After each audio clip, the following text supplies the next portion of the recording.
Hi everyone, this is Rosemary from She Tribe.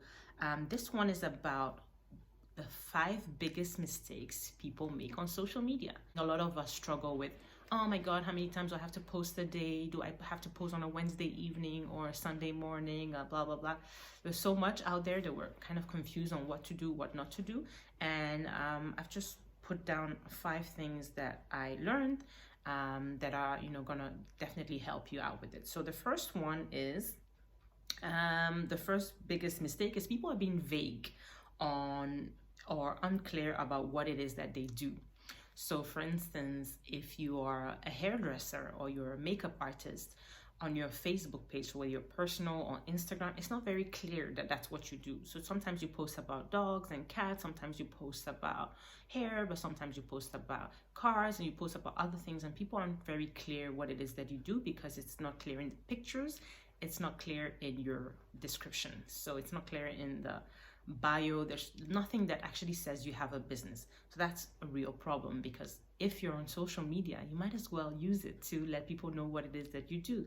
And for those of you who don't have a business yet but are kind of flirting with the idea and want to position themselves as experts or at least passionate about a specific topic. Let's even remove the word expert here, because I know some of you are a bit afraid of that word. So let's just say you want to show that you're passionate about a specific topic and that you don't mind sharing some of your information that you learned along the way with people who are on your social media. Then it's very important for you to be clear on what it is that you're sharing with people. You cannot be sharing today about cars and tomorrow about cats. It just doesn't make sense.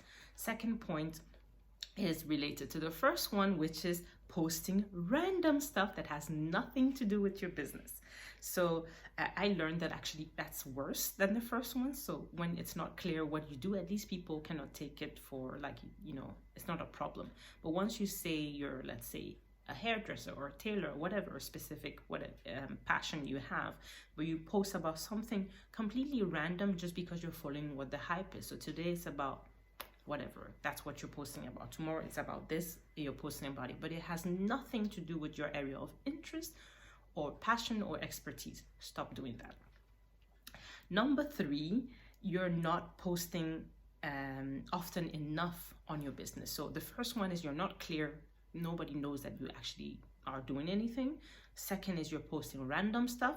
But the third one is actually today you post and then 3 months later you post something and then you delete your page and you're off Facebook and then you're coming back on Facebook and like, oh, actually I'm back, blah, blah.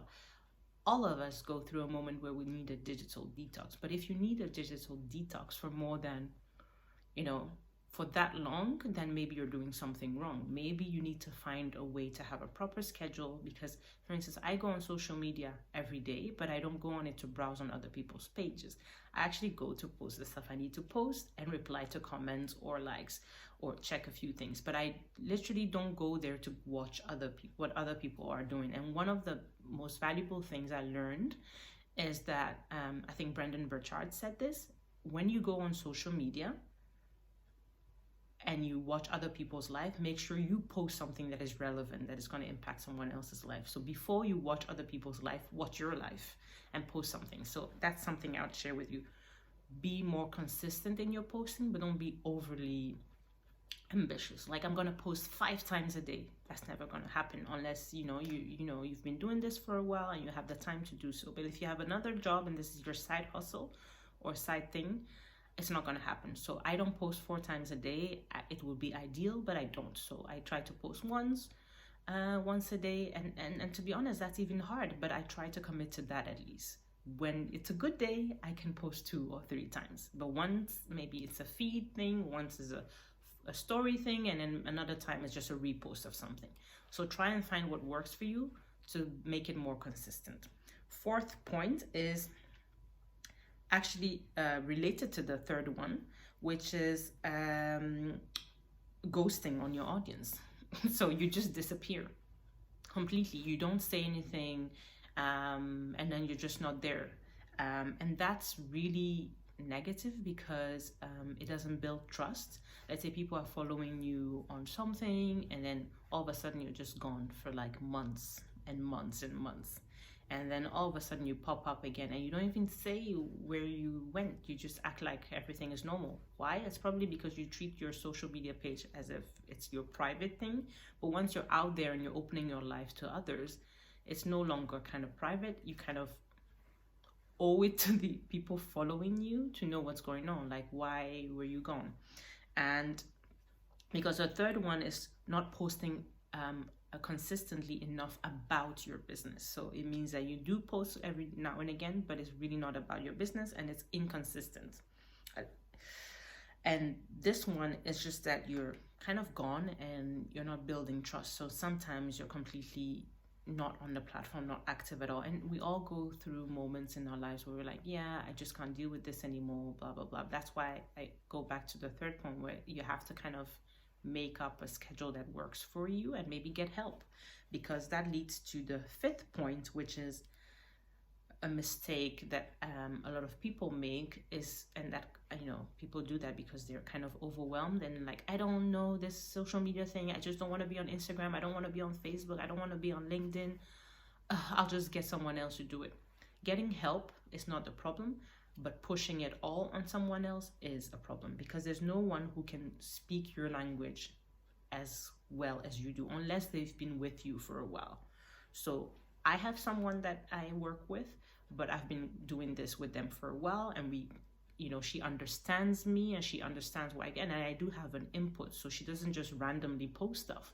It's agreed upon. So she would share with me, and then we would decide like, okay, this works or this way. But I've worked long enough with her to we speak the same language, so I trust her to communicate things that I would communicate the same way. But you have to kind of be involved, and I would say you still have to learn and have the basics, because anything can happen. Maybe they're sick or something happens, and then you're completely clueless about what you have to do next. You don't know what the schedule is. So all of that, it's important that whether it's on LinkedIn, Facebook, Twitter, or whatever it is, the platform that you use, learn the basics of it. And if you can, learn even, to get even at a higher level, because it doesn't mean you're letting someone else do it that you should know nothing about it. So you should still understand, so that, you can also converse with that person and take over if sometimes it's necessary or whatnot.